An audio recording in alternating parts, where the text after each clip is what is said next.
Estamos de volta com Rede Notícia, primeira edição, e agora, começando a nossa entrevista de todo dia, a gente vai bater um papo com a Denise Romano, coordenadora geral do Sindiúti, Sindicato Unificado da Educação do Estado de Minas Gerais.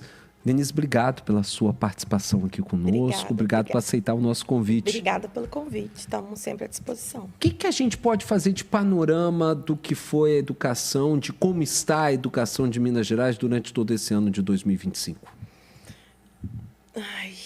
Trágico, André. Qual que hoje é o principal problema que vocês veem na educação do Estado? O principal problema é o modelo de gestão do Estado, o modelo de gestão da Secretaria de Educação. É difícil dizer do último ano sem pensarmos nos últimos 6 anos, nos últimos 7 anos, que é o período de gestão, né, deste governo, do governo Zema. Mas o pior problema para nós é a questão salarial. Minas Gerais paga o pior salário do país. Hoje o piso está em torno de quanto? Mais ou menos 5 mil... Não, daqui de Minas, 2.900. E o piso nacional, mais de 5? Por volta de 5 mil. Tem um número exato aqui, depois... Não, mas tudo bem. Sim, mas assim, a questão é, nós estamos numa distância abissal do que é o piso. Nós não temos mais legislação estadual que regulamenta o piso para a jornada do Estado, porque o governo do Estado ajuizou uma ação direta de inconstitucionalidade de uma legislação que nós conquistamos em 2015. Então, nós voltamos aos patamares de 2008. Todos devem se lembrar da greve de 112 dias, em 2011. Sim. Aquela greve aconteceu justamente por causa do piso. Não havia lei estadual na época. E a única coisa que nós tínhamos era a lei federal. Tinha a questão da Lei 100 na época também? Também, mas a Lei 100 era uma outra... Uma outra vertente, que era incorporação, transformando... Não era isso? Não, os efetivos que estavam trabalhando em 2007 foram declarados estáveis por uma legislação do governo do Aécio à época. E depois isso se tornou inconstitucional, não foi isso? Sim. Era justamente por uma regularidade previdenciária que o Estado precisava, e depois isso foi declarado inconstitucional. Todos nós já sabíamos, né? A Constituição diz como é que se ingressa no serviço público. Então, a gente vai vivendo de caos em caos. E aí, então, voltando aqui para a questão desse governo, do governo Zema, e desse ano de 2025, então, nós tivemos só neste ano. Então, estou dizendo a questão do salário, que é a pior do país, que é um processo que veio se deteriorando ao longo desses últimos 7 anos, de ausência de política de salarial, não praticar os reajustes integrais do piso, e etc. Esse ano nós tivemos a tentativa do governo de militarizar 716 escolas. Então, vamos falar sobre isso também. A entrega do ensino fundamental 1 para os municípios através do projeto Mãos Dadas, que foi suspenso pelo Tribunal de Contas. A militarização também foi suspensa pelo Tribunal de Contas. E o projeto Somar, que é um projeto... São os 3 projetos estruturantes do governo Zema, que é um projeto que entrega para OSs a gestão de escolas estaduais. Nós temos 3 escolas, e esse ano de 2025 era o ano em que o governo iria ampliar e expandir esse projeto, mas por conta de falta de previsão orçamentária, o projeto também foi suspenso pelo Tribunal de Contas, e também foi suspenso com uma decisão transitada e julgado no TJ por uma ação que o Sindiúti fez. Então, o governo Zema não pode expandir o projeto Somar, que, em outras palavras, é um projeto de utilizar os recursos públicos que são da educação, entrega para a iniciativa privada, remunera, paga uma empresa para a empresa ofertar educação na rede estadual. Basicamente é isso. É uma privatização da rede estadual. Vamos começar falando de cada um desses pontos que você colocou. Sim. O primeiro ponto que eu queria puxar é justamente essa história de consulta às comunidades acadêmicas em relação à implantação... Comunidades escolares. Escolares, me perdoe, em relação à possibilidade ou não de se tornarem escolas cívico-militares. O que você acha que aconteceu de errado na questão? Ou já vem desde a raiz o errado no pensamento do Sindiúti? Bom, primeiro assim, nós temos uma posição que é estadual, que é nacional da nossa confederação, de que nós somos contrários a processos de militarização, independente de qual é a nomenclatura, porque nós tivemos o PSIM no governo anterior ao governo do presidente Lula, no governo do presidente Bolsonaro, que fez um programa de escolas cívico-militares através de militares das Forças Armadas, então, do Exército, da Marinha ou da Aeronáutica. Quando o governo Lula revogou esse decreto, o Estado de Minas Gerais inseriu um decreto, fez uma regulamentação, dizendo que assumiria as escolas cívico-militares. Nós tínhamos em torno de 9 escolas aqui no estado todo, e que a gestão dessas escolas seria feita através do Corpo de Bombeiros Militar de Minas Gerais, através dos bombeiros que estão aposentados, estão reformados, estão no quadro de reserva, o termo correto é esse, no quadro de reserva do Corpo de Bombeiros Militar de Minas Gerais.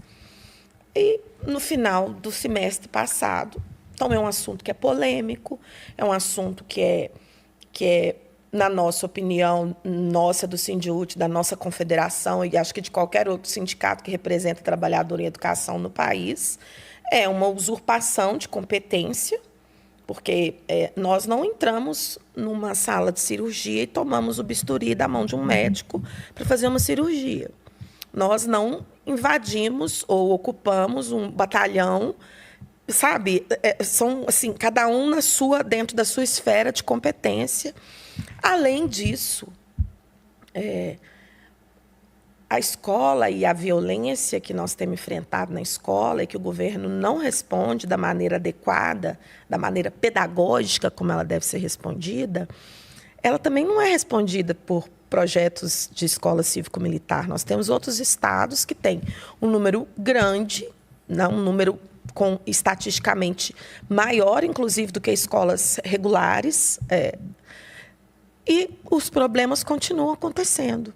Os resultados das escolas continuam sendo os mesmos. Por quê? A questão da violência é uma questão que ela é social. E a escola é o reflexo da sociedade. Então, nós temos enfrentado um escalonamento da violência contra a escola, contra quem trabalha na escola, contra as professoras, que também foi um projeto. Também foi um projeto. Nós não ouvíamos há 10, 12 anos atrás, há 15 anos atrás, vamos recortar para 15.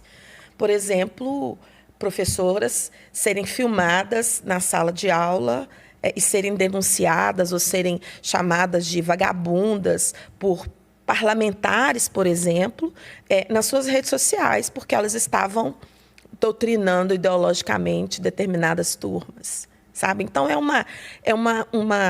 um conjunto de situações que não responde às questões pedagógicas que precisam ser reelaboradas através de política pública para a gente combater o crescimento, por exemplo, das células neonazistas nos estados. Nós temos estudos de crescimento descomunal de grupos que aliciam menores através da internet para integrar grupos que disseminam ódio, por exemplo. Então, a questão ela é muito mais pedagógica do que ideológica, mas o governo do Estado quis transformar isso numa pauta ideológica, que é um projeto que ele colocou em 15 dias. Tudo na educação demora muito, né? Tudo é muito... E tudo se espraia de uma forma muito lenta, porque faz parte da nossa vida, né? Um processo.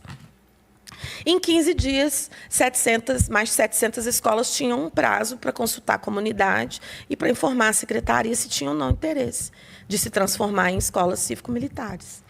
sem dizer de onde sairiam os recursos para remunerar, por exemplo, os bombeiros, que são trabalhadores também, que são...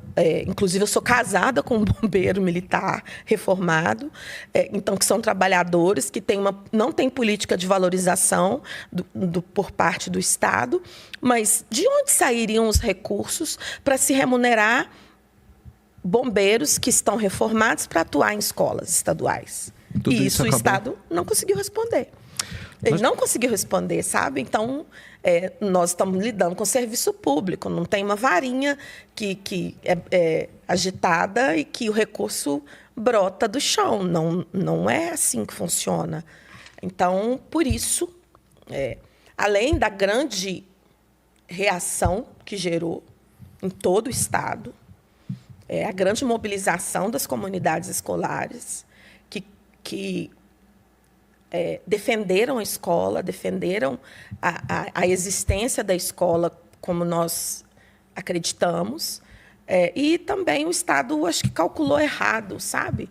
De que, nesse curto espaço de tempo, é uma tática dele, modus operandi do governo, né? A gente está conversando com a Denise Romano, coordenadora geral do Sindiúti em Minas Gerais. A gente vai para um breve intervalo e volta daqui a pouco, continuando essa conversa aqui no Rede Notícia, primeira edição.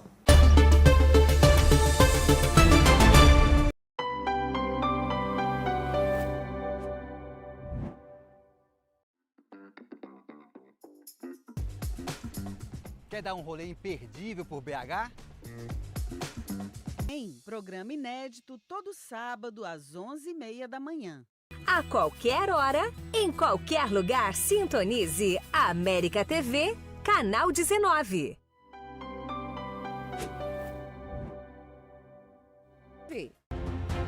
Valorizar vidas, transformar. América TV, a TV católica dos mineiros.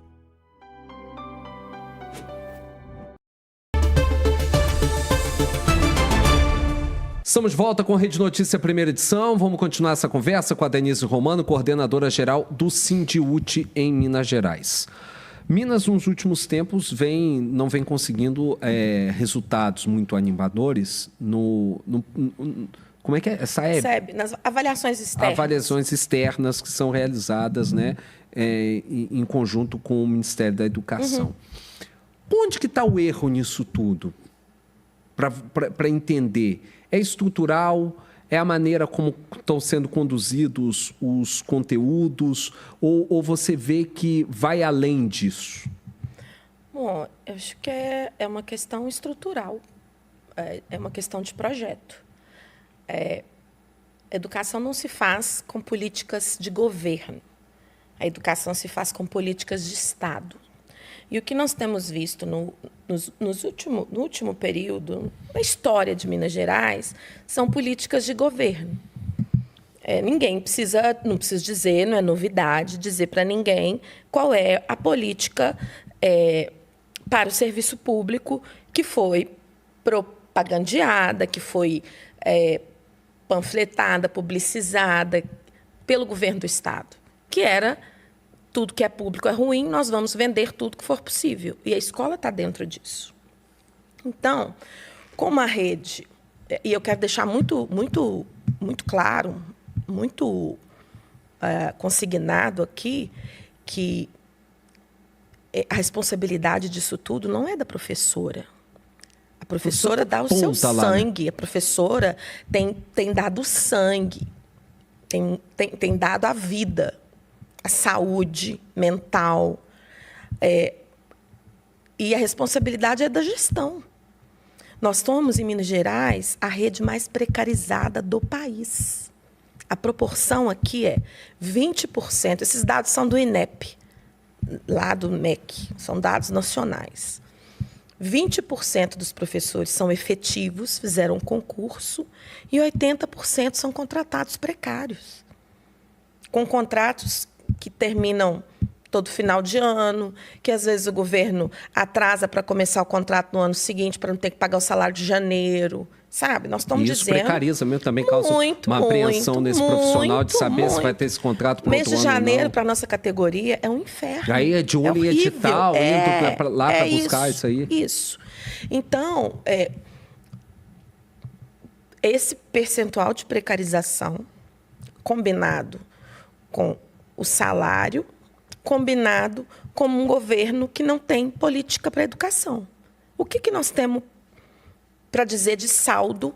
Porque nós estamos no período de começar a fazer balanços, né? Se me permita. Claro. 7 anos de governo, já disse a que veio. Já disse qual é o projeto. Inclusive, está se encerrando. O que tem de recurso, de projeto do Estado de Minas Gerais para a educação? Pois nós temos um governador que vai para a rede social desqualificar professor. Dizer que melhora a escola privada, que o projeto Somar era a última inovação era a última inovação de tecnologias de ponta, de prestação de serviço de melhor qualidade para a população. E esse projeto Somar, entrando nessa seara, ele disponibilizaria essa gestão só na parte administrativa ou também contratação de professores, tudo? São 3 escolas, 2 em Belo Horizonte e 1 em Sabará, que estão como piloto desse projeto, que eu já disse, né, que o governo foi impedido de expandi-lo por conta de questões orçamentárias. Tudo é privado nessa escola. O Estado entregou a escola para a empresa, uma OS. Essa OS que fica responsável por essas 3 escolas é uma OS de Feira de Santana, na Bahia. É uma OS, que eu não vou dizer o nome da empresa aqui para não ter problema, mas é uma OS que tem a ficha suja na justiça, porque não paga 13º, porque não paga direitos trabalhistas das pessoas que são vinculadas. Não é um bom empregador, vamos dizer assim. O Estado entrega a escola de porta fechada, com os alunos e com toda a estrutura. A empresa vem com a parte pedagógica e Aliás, a empresa vem com a gestão do dia a dia da escola e com a contratação de profissionais. Então, essa empresa contrata os profissionais, aí o precarizado deixa de ser precarizado do Estado para ser um precarizado vinculado a uma empresa. Então, os resultados dessas escolas não são diferentes, até porque o governo não divulga resultados específicos. Todos os resultados são no mesmo bojo das 3.800 escolas. Rotatividade de professores consegue ser maior ainda do que no próprio Estado, porque é uma escola onde o sindicato não entra, porque nós não representamos, eles são vinculados à empresa, onde não tem grêmio. Os meninos não podem fazer grêmio, onde é proibido discordar. Então, quem fala qualquer coisa que desagrade ou que saia fora do que está determinado ali naquele espaço é demitido. Então, assim, isso não é novidade, tem denúncias de situações de violência acontecem lá também, mas é tudo muito abafado, muito contido. Esse é o grande problema, só para a gente fechar a nossa conversa. Você citou várias vezes essa palavra, violência. Escola deveria ser um local diferente, um local da pluralidade, um local entre o entendimento, os saberes, dos mais diversos, não só os saberes acadêmicos, mas saberes das culturas, das individualidades de cada um, lugar de construção. Por que essa escola, que deveria ser esse lugar, está se transformando nesse local de tanta intransigência, tanta violência e de profissionais que a cada vez mais adoecem, que cada vez menos querem ser professores? Bom, primeiro, educadores, mais ainda, indo além. É um projeto de destruição da escola pública. A violência, como eu já disse, é o reflexo da sociedade que a gente está vivendo. Mas, à medida em que você tem um Estado violento, que pratica assédio moral, estou falando de violência simbólica também, que pratica assédio moral, que precariza o trabalho, que multiplicou exponencialmente após a pandemia os mecanismos de controle excedeu em muito o trabalho do professor, que a gente já dizia lá atrás que tinha que levar trabalho para casa. Isso modificou e aumentou de uma forma muito grande depois da pandemia. Não foi só em Minas Gerais, foi no estado, foi no Brasil inteiro, no mundo. Porém, nós não estamos colhendo fruto, lamentavelmente, de um período não muito distante, em que a escola virou o alvo da extrema-direita, em que a escola virou um lugar a ser combatido. É só olhar os dados, por exemplo, da quantidade de massacres que nós tivemos em escolas no último período. Vamos recortar aqui dos últimos 10 anos. O crescimento disso, a autorização, nós temos deputados que gravam vídeos chamando professoras de vagabundas. Nós tínhamos um presidente da República que se referia de forma grotesca a mulheres, a pessoas negras, a diversidade que está dentro da escola, sabe? Então, assim, acho que a gente ainda está colhendo fruto disso e tenho certeza que a saída para isso ela é pedagógica. Porque não pode ser bonito usar uma suástica tatuada. Nem deveria, nunca mais não pode ser nisso. Normalizado ter um grupo de WhatsApp dos meninos, dos estudantes, com listas das meninas que devem ser violentadas, por exemplo, sabe? Então, assim, e tudo isso, como é que a gente combate? Por que eles odeiam tanto a gente? Por que a escola é alvo? E por que eles tentaram destruir livros? Ainda tentam, né? Quando destruir livros ou desqualificar algum escritor, algum autor. Por quê? Porque é através da educação, é através da cultura, é através do saber não acadêmico, é através da música, é através dessa riqueza que a gente consegue transpor falhou o nome agora, esses obstáculos que a gente enfrenta. Mas tem muita coisa boa acontecendo. Então, o Sindut lançou um concurso para a nossa categoria sobre essa questão da escola ser um lugar de acolhimento, com projetos. Então, tem um concurso, terminou a inscrição semana passada, nós tivemos trabalhos inscritos do estado todo. Então, tem produção sendo feita na escola para encontrar uma saída de todo esse estado de coisas que a gente está enfrentando, apesar do governo do estado, apesar da política de gestão da Secretaria de Educação, apesar de todo o processo de destruição que a gente tem sofrido e de sucateamento e de salário de fome, o salário de miséria que é praticado em Minas Gerais, tem coisa boa acontecendo.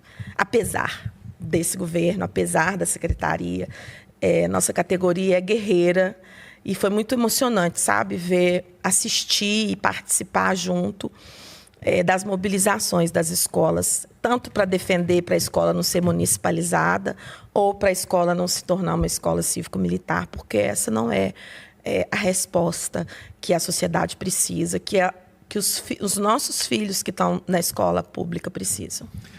Nós conversamos com a Denise Romano, coordenadora geral do Sindiut em Minas Gerais. Rede Notícia, primeira edição, está ficando por aqui, mas antes da gente finalizar, eu quero te fazer um convite. Acesse o nosso canal exclusivo no YouTube, @RedeNoticiaTVH. Vou repetir, @RedeNoticiaTVH.